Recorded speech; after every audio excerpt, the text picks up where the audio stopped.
ألا تطغوا في الميزان وأقيموا الوزن بالقسط ولا تخسروا الميزان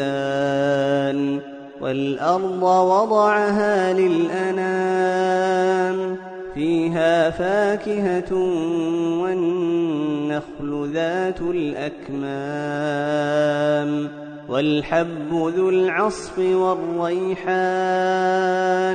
فبأي آلاء ربكما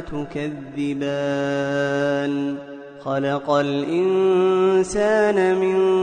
صلصال كالفخار وخلق الجان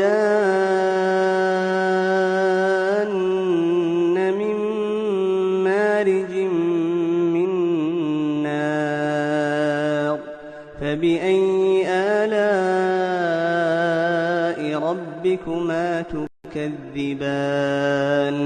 رب المشرقين ورب المغربين فبأي آلاء ربكما تكذبان مرج البحرين يلتقيان بينهما برزخ لا يبغيان فبأي آلاء ربكما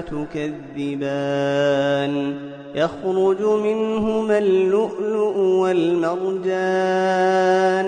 فبأي آلاء ربكما تكذبان وله الجوار المنشآت في البحر كالأعلام فبأي آلاء ربكما تكذبان كل من عليها فان ويبقى وجه ربك ذو الجلال والإكرام فبأي آلاء ربكما تكذبان يسأله من في السماوات والأرض كل يوم هو في شأن فبأي آلاء ربكما تكذبان سنفرغ لكم أيها الثقلان فبأي آلاء ربكما تكذبان يا معشر الجن والإنس